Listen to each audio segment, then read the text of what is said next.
আসসালামু আলাইকুম viewers, welcome back to my another new video. আজকে আমরা একটি গুরুত্বপূর্ণ ইংরেজি স্ট্রাকচার ক্লাস নিয়ে আলোচনা করব। Okay viewers, let's get started. যে কোনোভাবে তুমি ফোন করবে, যে কোনোভাবে আমি দেখা করব, যে কোনো উপায়ে এটা করা কি সম্ভব? যে কোনো উপায়ে আমরা লোকটাকে সাহায্য করব। আমরা দৈনন্দিন জীবনে এই ধরনের বাক্যগুলি ব্যবহার করে থাকি। স্ট্রাকচার ব্যবহার করে কিভাবে বাক্যগুলিকে বলবো সেটি দেখে নিই। স্ট্রাকচারটি হলো any sentence plus any wise. যে কোনোভাবে অথবা যে কোনো উপায়ে অর্থে আমরা এই স্ট্রাকচারটি ব্যবহার করব। এবার আমরা কয়েকটি এক্সাম্পল দেখে নেব। যে কোনোভাবে তুমি ফোন করবে, you will ring up any wise. এখানে ইউ মানে তুমি, রিং আপ মানে ফোন করা, এনি ওয়াইজ মানে যে কোনোভাবে। You will ring up any wise মানে যে কোনোভাবে তুমি ফোন করবে।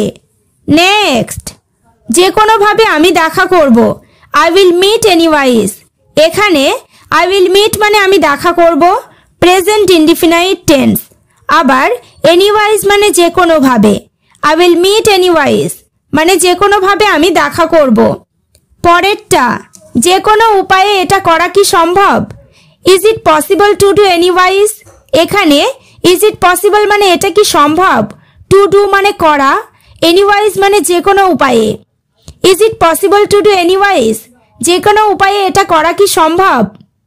নেক্সট, যে কোনো উপায়ে আমি ইংরেজিতে কথা বলবই, I must speak English anyways.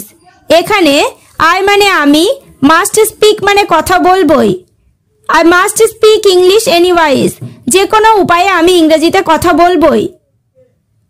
যে কোনো উপায়ে আমরা লোকটাকে সাহায্য করব, we will assist the man anyways. এখানে উই মানে আমরা, অ্যাসিস্ট মানে সাহায্য করা, দ্য ম্যান মানে লোকটাকে। We will assist the man anyways যে কোনো উপায়ে আমরা লোকটাকে সাহায্য করব। এবার তোমরা স্ট্রাকচার ক্লাসটি ভালোভাবে বুঝতে পেরেছো। তাহলে যে কোনোভাবে তুমি এখানে আসবেই, যে কোনো উপায়ে আমরা সত্যটা বার করব। বাক্যগুলি ইংরেজিতে কি হবে কমেন্ট করে জানিও। ওকে ভিউয়ার্স, আজ এই পর্যন্ত। চ্যানেলটিতে নতুন হলে চ্যানেলটি সাবস্ক্রাইব করো, লাইক শেয়ার কমেন্ট করতে ভুলো না।